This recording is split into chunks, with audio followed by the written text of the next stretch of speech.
ಜನ ಚುಟುಕು ಕವಿಗಳಿಂದ 10 ಚುಟುಕುಗಳನ್ನು ಬರೆಸಿ ಸುಕೃತಿ ಪ್ರಕಾಶನದಿಂದ ನಮ್ಮ ಡಾಕ್ಟರ್ ಹನುಮಂತಯ್ಯನವರು ಕೃತಿಯನ್ನ ಲೋಕಾರ್ಪಣೆಯನ್ನು ಮಾಡಿದ್ದಾರೆ.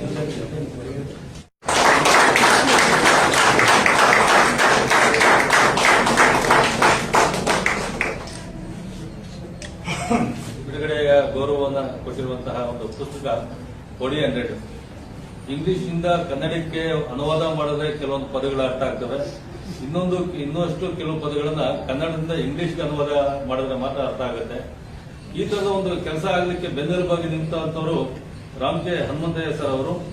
ಅವರ ಶ್ರಮ ಪಡೆಯಲ್ಲಿ ಸಾರ್ಥಕವಾಗಿದೆ. ಇಂತಹ ಸಂಕಲ್ಪದಲ್ಲಿ ಕೆಲವೊಂದು ಚುಟುಕುಗಳು ಖಂಡಿತವಾಗಿ ನಮ್ಮ ಗಮನವನ್ನು ಸೆಳೀತದೆ.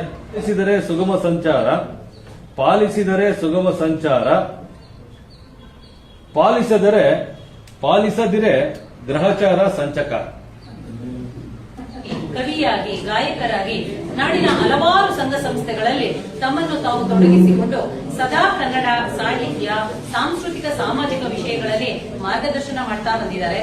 ಇಂತಹ ಹಿರಿಯರಿಗೆ ಇವತ್ತು ನಾವು ಕನ್ನಡಿಗರ ಸ್ನೇಹಕೂಟದಿಂದ ಅಭಿನಂದನೆಗಳನ್ನ ಒಂದು ದೊಡ್ಡ ಚಪ್ಪಳೆಯ ಮೂಲಕ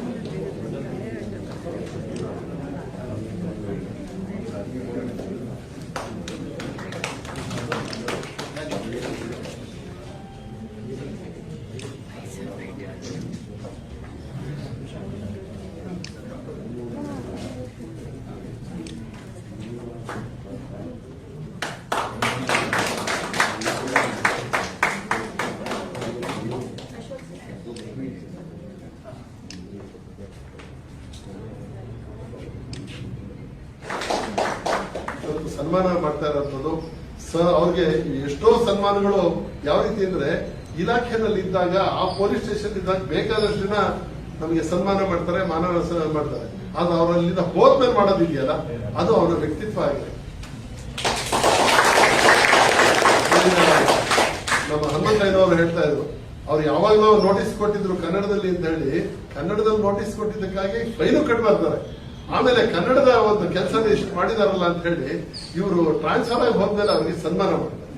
ಅದು ನಿಜವಾದ ಶರಣರ ಗುಣವನ್ನ ಮರಣದಲ್ಲೇ ಕಾಣ್ಬೇಕಾಗಿಲ್ಲ, ಟ್ರಾನ್ಸ್ಫರ್ ಅಲ್ಲೇ ನಮಗೆ. ಹೀಗಾಗಿ ಅವರಿಗೆ ನಮ್ಮ ಹನುಮಂತಯ್ಯನವರು ಅವರ ಇದನ್ನೆಲ್ಲ ನೋಡ್ತಾ ಇದ್ದಾಗ ನಿಜವಾಗಿ ಆಶ್ಚರ್ಯ. ಎಷ್ಟೊಂದು ಕೆಲಸ ಮಾಡಿದ್ದಾರೆ, ಎಷ್ಟೊಂದು ಒಂದೊಂದು ಪ್ರಶಸ್ತಿ ಇರ್ಬೋದು, ಯಾವುದೋ ಒಂದು ಕಾರ್ಯ ಇರ್ಬೋದು, ಅದ್ರ ಹಿಂದೆ ಎಷ್ಟೊಂದು ಯೋಚನೆಗಳು, ಆಲೋಚನೆಗಳು, ಚಿಂತನೆಗಳು, ಮತ್ತು ಅದನ್ನು ಕಾರ್ಯರೂಪಕ್ಕೆ ತರಬೇಕಾದ್ರೆ ಎಷ್ಟೊಂದು ಜನರನ್ನ ಒಗ್ಗೂಡಿಸ್ಕೊಂಡು ಕೆಲಸ ಮಾಡಬೇಕು. ದಂಡಿನಂತ ಪ್ರದೇಶದಲ್ಲಿ ದಂಡಪಿಂಡಗಳಾಗದೆ ಅಲ್ಲಿರೋಂಥವ್ರಿಗೆ ಕನ್ನಡದ ಜ್ಯೋತಿಯನ್ನು ಹತ್ತಿಸಿದಂಥವ್ರು ಹನುಮಂತಯ್ಯನವರು. ಅವ್ರ ಮಾತುಕತೆ ಬಹಳ ಸಂತೋಷ ಆಯ್ತು. ಅದು ಎಷ್ಟು ಇದೆಲ್ಲ ಸಾಧಕರು, ಆಮೇಲೆ ಅವ್ರ ಜೊತೆಯವರೆಲ್ಲ ಯಾರು, ಎಂತಹ ಸಾಧಕರ ಜೊತೆಯವರು ಅವರೆಲ್ಲರನ್ನು ಒಗ್ಗೂಡಿಸ್ಕೊಂಡು ಬಂದಿದ್ದಾರೆ. ಮತ್ತೆ ಇದು ಸ್ನೇಹಕೂಟ ಅಂತಂದ್ರೆ ನಿಜವಾದ ಸ್ನೇಹಕೂಟ. ಎಲ್ಲರನ್ನ ವಿಶ್ವಾಸಕ್ಕೆ ತಗೊಂಡು ಒಂದು ಕಾರ್ಯಕ್ರಮ